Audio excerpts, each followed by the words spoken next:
Buen día para todos. Mi nombre es Yarelis Ayala, soy residente de tercer año de posgrado de Urología del Hospital Vargas de Caracas. Y el día de hoy voy a conversar un poco acerca de carcinoma de células renales, según la guía de la Asociación Europea de Urología 2022.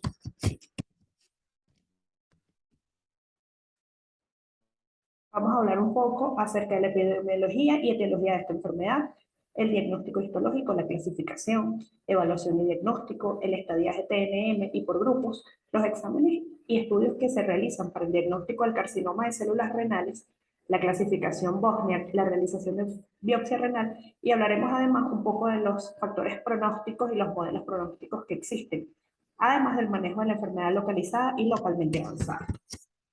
Hablando un poco de la epidemiología y la etiología, debemos saber que el cáncer renal o el carcinoma de células renales representa el 3% de todos los cánceres a nivel mundial. Generalmente se observa mayor incidencia en los países occidentales y es la lesión sólida más común que se presenta dentro del riñón.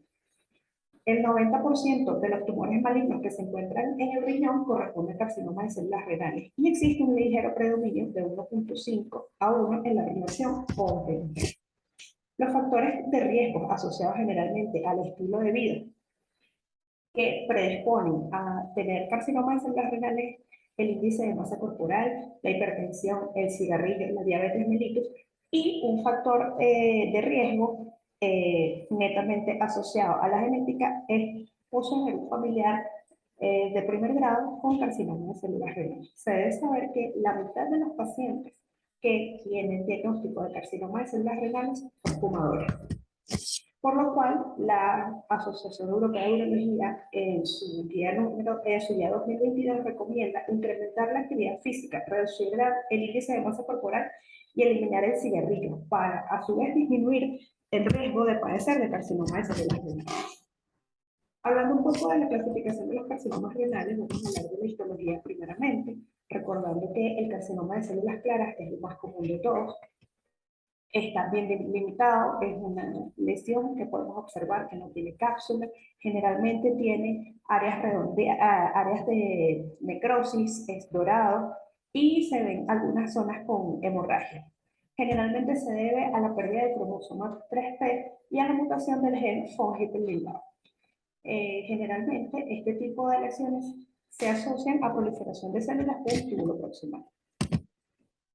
El carcinoma papilar es el segundo más común, aproximadamente un 15% de los pacientes que lo padecen.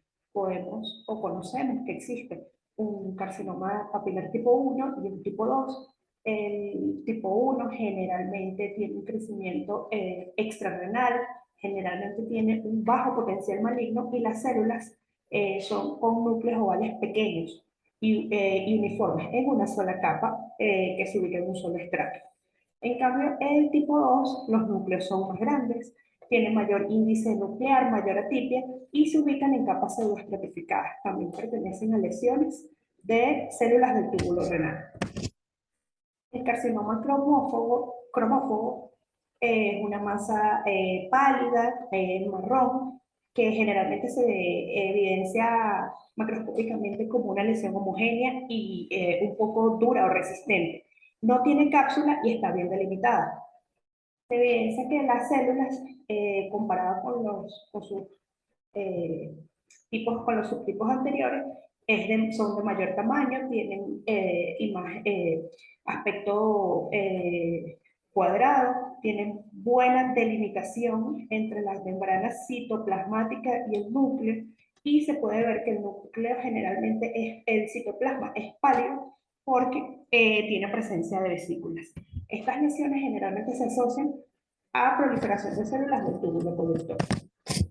El carcinoma medular es uno de los más raros, corresponde a menos del 1% de los carcinomas de células renales. Generalmente lo vamos a ver en pacientes que tienen alteraciones de la hemoglobina, específicamente en aquellos pacientes con anemia falciforme. Generalmente vamos a ver un tumor que se ubica hacia el centro del riñón, con bordes poco definidos. Se ve histológicamente o microscópicamente que el citoplasma es claro, con núcleos grandes, un estroma edematoso, con áreas de inflamación aguda y crónica. También tenemos el carcinoma asociado a enfermedad renal en etapa terminal. Esto lo vamos a ver en 4% aproximadamente de los pacientes en enfermedad renal crónica, en estadio avanzado.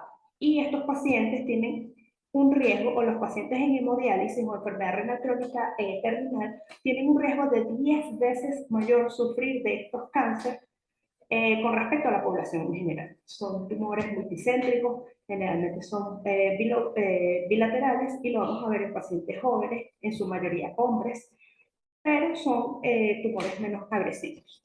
Bueno, también tenemos otros tumores, la variante sarcomatoide, que es altamente maligna, tiene transformación de alto grado, tenemos la neoplasia quística renal multilocular, que es de bajo potencial maligno, tenemos el carcinoma de los conductos colectores de Bellini, que es muy agresivo, la supervivencia de los pacientes aproximadamente 2 meses, 2 años y medio, y generalmente vamos a conseguir que los pacientes cuando se realiza el diagnóstico están en etapa avanzada. Un 33% va a tener metástasis a distancia y un 44% va a tener nódulos positivos. Tenemos los carcinomas mucinosos y tubulares, mucinosos tubulares y de células fusiformes. Son tumores que están asociados a las células de la de Henle. Tenemos la leiomyomatosis hereditaria, que en aquellos pacientes que tienen alteración del gen de la fumarato hidratasa tienen un 21% de riesgo de por vida de tener un carcinoma de células renales con alto potencial maligno. Y tenemos también los tumores asociados a deficiencia de la succinato deshidrogenasa. Es un tumor raro y con un potencial maligno variable. ¿Cómo hacemos el diagnóstico clínico? Lo primero que debemos hacer al tener un paciente con sospecha es el examen físico y el interrogatorio. Podemos evidenciar en los pacientes con enfermedad clínica avanzada una masa abdominal palpable. En algunos casos podemos observar linfadenopatías cervicales palpables, varicoceles no reductibles y edema bilateral de miembros inferiores. Cuando vemos un paciente con estas características, nos sugiere que hay afectación del sistema venoso. Y podemos ver, como bien se dijo, en enfermedad avanzada, la triada de Bouillon, que es hematuria, dolor en flanco y masa palpable. ¿Cómo vamos a estudiar estos pacientes? Se utiliza el estadiaje TNM, que ya es bien conocido, donde tenemos T1A, un tumor de 4 centímetros o menos, T1B, mayor de 4 pero menos de 7 centímetros, un tumor 2A, que es mayor de 7 centímetros pero menor de 10, y un T2B es aquel tumor que tiene más de 10 centímetros pero sigue confinado al ritmo. El tumor T3A se extiende hasta la vena renal o las venas segmentarias y invade el sistema pielocalicial o la grasa perirenal o la grasa del seno renal, pero nunca se extiende más allá de la fascia esclerótica. T3B es aquel tumor que se extiende macroscópicamente hacia la vena cava, pero por debajo del diafragma. Y el T3C es aquel donde el tumor se extiende a la vena cava por encima del diafragma. Un tumor T4 es aquel donde se va más allá de la fascia esclerótica e incluye el compromiso de la glándula suprarrenal ipsilateral.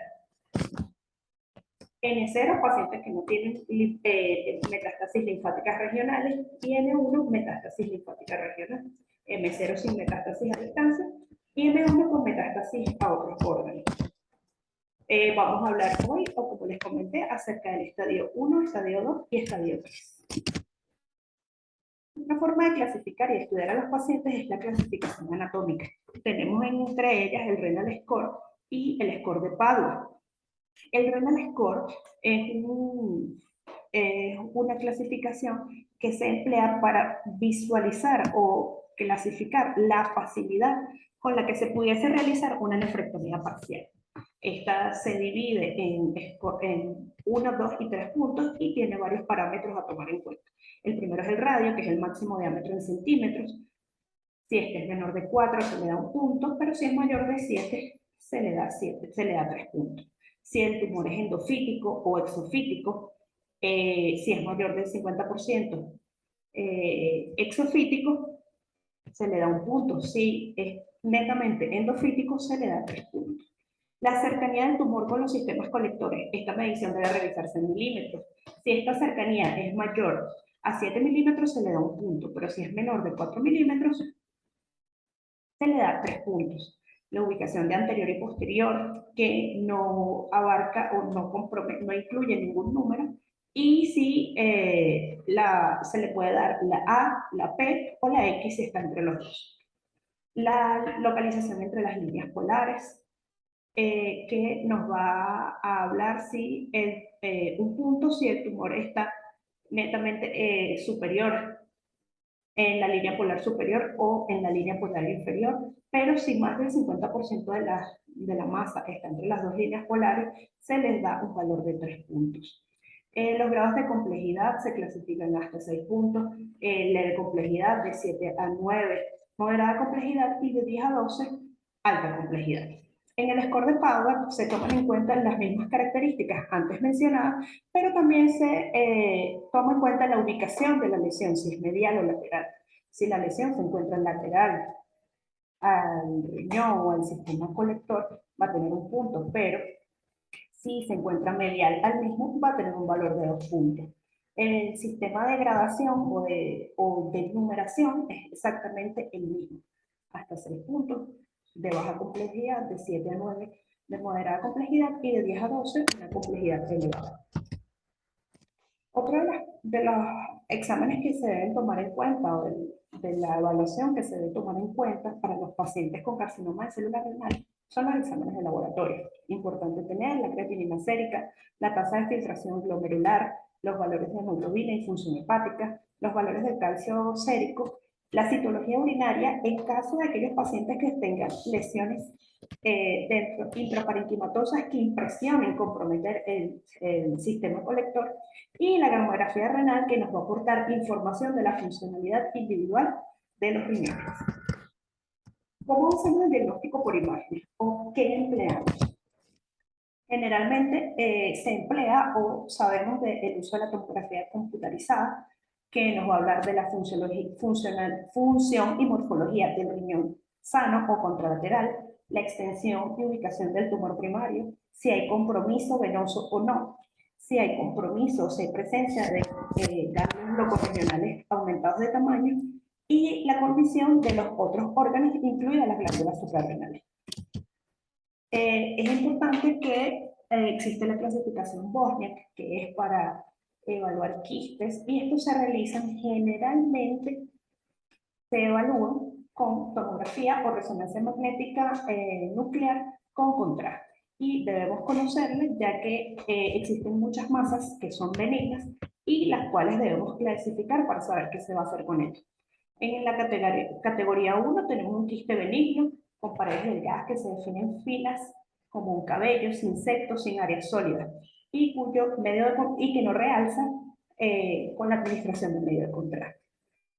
El número 2 es un quiste también benigno, que puede tener algunos tabiques. Estos tabiques también se definen tan finos como un cabello.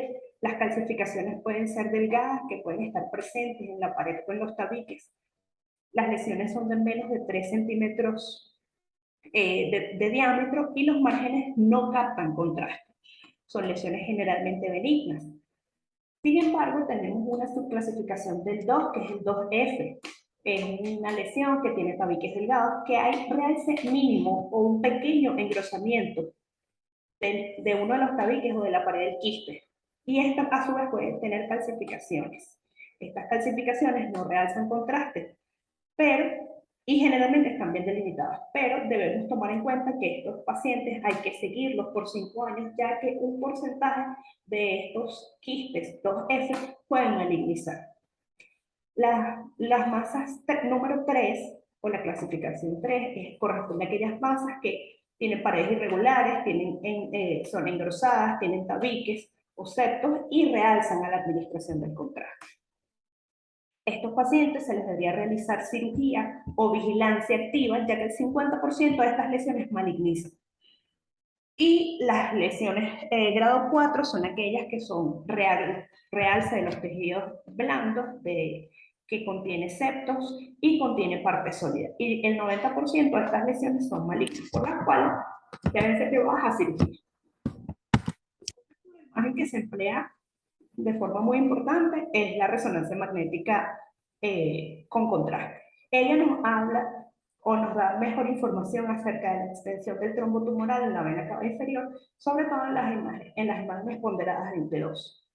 Se emplea en aquellas embarazadas que tienen falla renal, que se sospecha de enfermedad, en los pacientes que son alérgicos al contraste de tomografía, y nos da una muy buena delimitación de las lesiones Wozniak-2F y 3.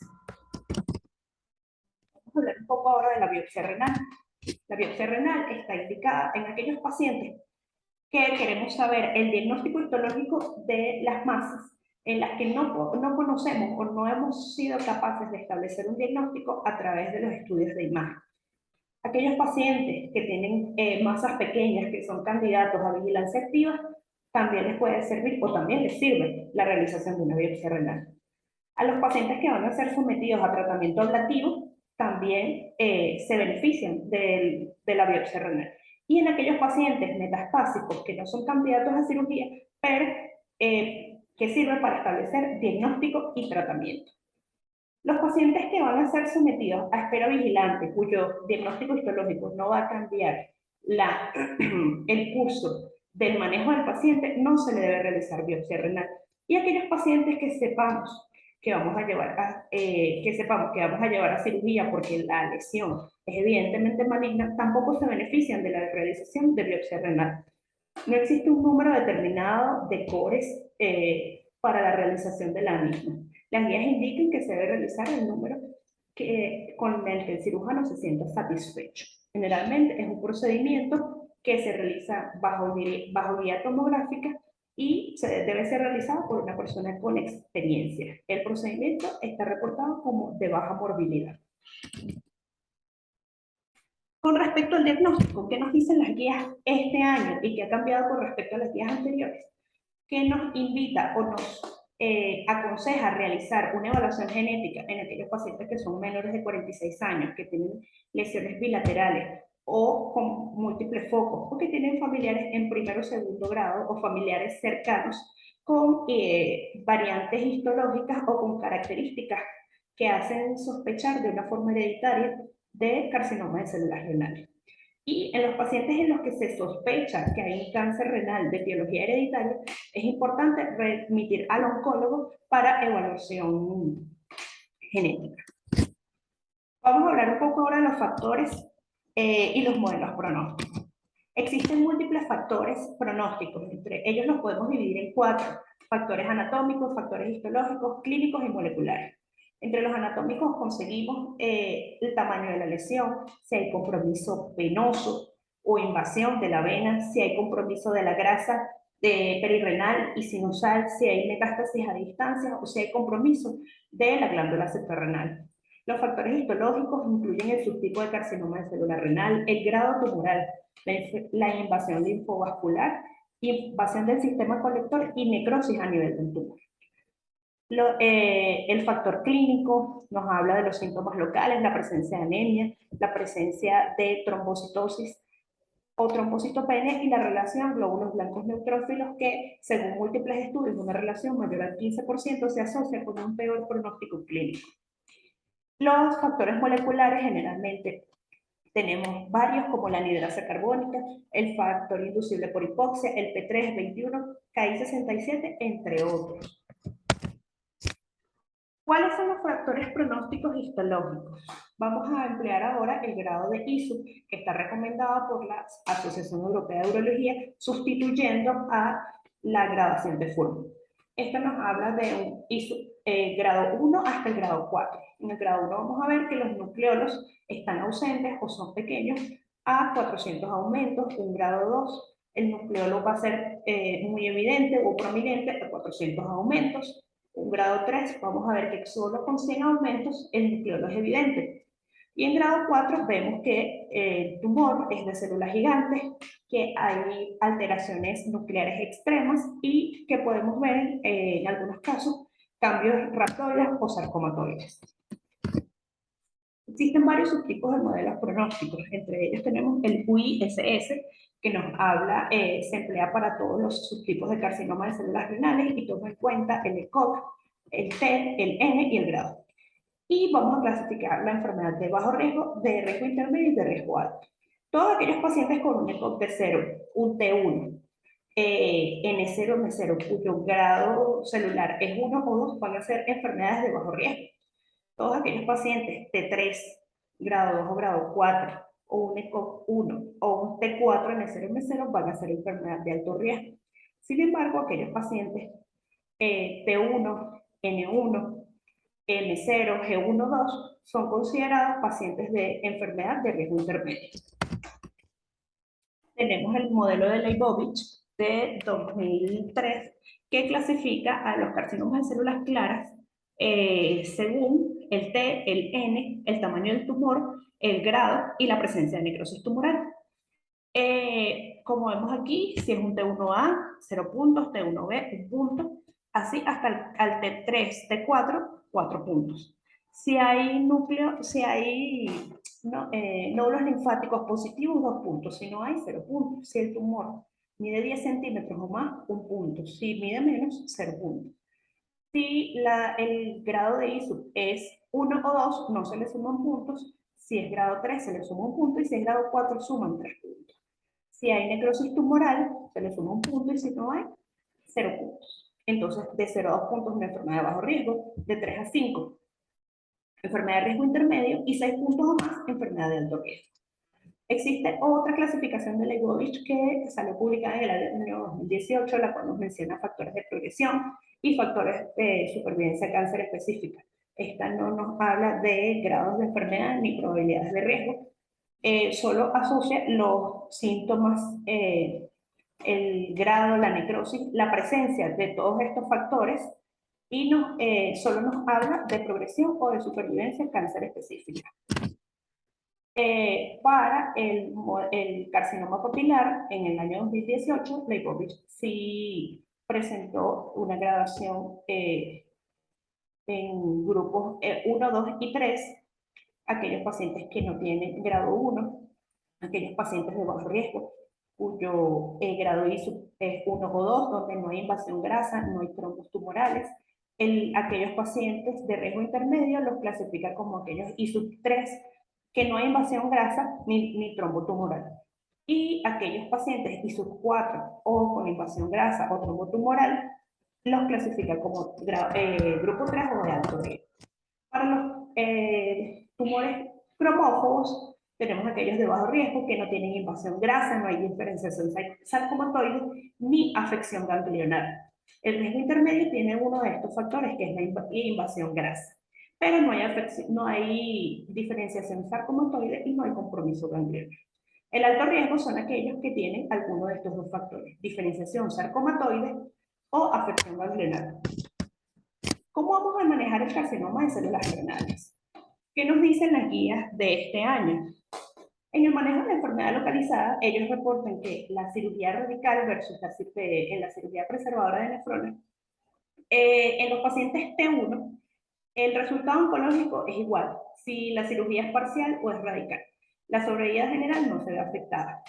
Los resultados oncológicos generalmente son similares en tumores mayores de 7 centímetros, tanto en nefrectomía parcial como en nefrectomía radical. Sin embargo, con un nivel de evidencia no tan alto, se demuestra que las nefrectomías parciales tienen un mayor índice de complicaciones. También nos dice que la adrenalectomía no ofrece ventajas si no hay lesión clínicamente evidente, tanto en la cirugía como en imágenes. También nos recomienda o nos asegura que la enfermedad localizada sin evidencia radiológica de nódulos positivos no muestra ningún beneficio en la realización de la linfadenectomía. En pacientes que sí se ha conocido o que esté demostrado el alto riesgo, sí hay un beneficio de la linfadenectomía y también está demostrado que en los pacientes que no son aptos para cirugía, porque son pacientes débiles, que tienen dolor, que tienen hematuria, la embolización puede resultar beneficiosa. ¿Qué nos dicen ellos? Que a todos los pacientes con tumores de células renales localizados debemos ofrecer una cirugía con carácter curativo. Además, en aquellos pacientes con tumores T1, es decir, de 4 centímetros, debemos ofrecer, en la medida de lo posible, la nefrectomía parcial. A los pacientes con tumores únicos, con enfermedad renal crónica, se les debe ofrecer nefrectomía parcial, si esta es técnicamente viable. Si no hay evidencia de enfermedad imaginológica e intraoperatoria, no se debe realizar adrenalectomía. Igual en aquellos pacientes que no hay enfermedad, que tienen enfermedad localizada, no está indicada la realización de la disección ganglionar. Y en los pacientes no quirúrgicos con dolor, con hematuria, ofrecer embolización. En aquellos pacientes que son T2, es decir, tumores entre 7 y 10 centímetros, que no pueden ser tratados mediante nefrectomía parcial, es mejor recomendar una nefrectomía radical. En aquellos pacientes en los que son recomendables realizar nefrectomía parcial, es decir, aquellos pacientes T1 que no se les puede realizar por no disponibilidad o no hay conocimiento de cirugía mínimamente invasiva, es mejor ofrecer la nefrectomía parcial, así sea por abordaje abierto. Importante saber también que la cirugía mínimamente invasiva no se debe ofrecer si este abordaje va a comprometer los resultados oncológicos multifuncionales y puede traer complicaciones perioperatorias. Y en aquellos pacientes que se sospeche que hay un margen quirúrgico positivo o que se evidencie margen quirúrgico positivo, se debe intensificar el seguimiento. ¿Qué otras alternativas a la cirugía podemos ofrecer en la enfermedad localizada? Vigilancia activa o ablación térmica a pacientes con masas pequeñas renales que no son candidatos a cirugía. La biopsia percutánea antes de la ablación térmica y no durante la realización de la misma. También se debe saber o se debe hablar con el paciente sobre los daños y los beneficios con respecto a los resultados y las complicaciones que ofrece la vigilancia activa y la ablación térmica en sus diferentes modalidades. Y, según los estudios, no hay beneficios de ofrecer de forma rutinaria ablación térmica a tumores mayores de 3 centímetros ni crioablación a tumores mayores de 4 centímetros. Cuando tenemos una enfermedad localmente avanzada, si hay ganglios linfáticos clínicamente evidentes, durante la nefrectomía, estos deberían ser extirpados para la estadificación y el pronóstico, y establecer el pronóstico del paciente. Si hay una lesión renal que evidencie o donde se diagnostique un trombo, se sugiere la realización de la trombectomía. Y en casos de enfermedad metastásica se debe discutir la cirugía dentro de un contexto multidisciplinario para demostrar o para realizar para ver la factibilidad de la cirugía. También en la enfermedad localmente avanzada está demostrado que no se debe ofrecer terapia adyuvante con sorafenib, pazopanib, everolimus, girentuximab o axitinib, con un grado de recomendación fuerte. También está indicado no ofrecer sunitinib adyuvante en los pacientes con carcinomas de células claras que han sido extirpados quirúrgicamente. Y como innovación de esta guía, que es la otra recomendación, que es ofrecer pembrolizumab adyuvante a pacientes con carcinoma de células renales del subtipo células claras después de una cirugía con intención curativa, siempre y cuando este paciente tenga riesgo de recurrencia, es decir, un PT2, T4 o un T3 cualquier grado, un PT4 cualquier grado y aquellos pacientes de cualquier grado que tengan nódulos positivos. ¿Cómo vamos a realizar el seguimiento de estos pacientes? Bueno, aquellos pacientes los vamos a dividir en riesgo bajo, intermedio y alto.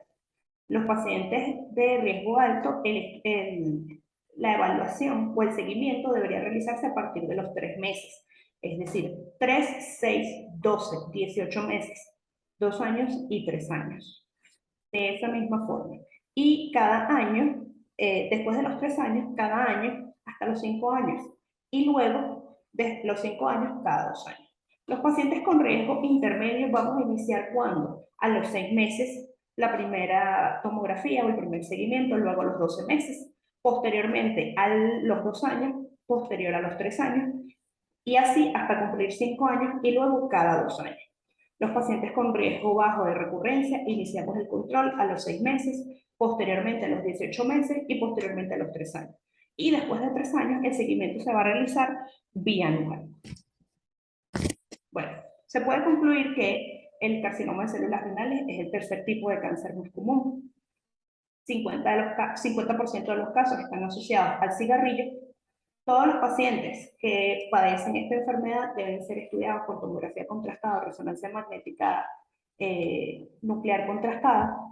Se debe ofrecer a todos aquellos pacientes con tumores localizados cirugía con intenciones curativas, independientemente del abordaje, y se debe ofrecer la cirugía que ofrezca mejores resultados oncológicos y funcionales al paciente. Gracias.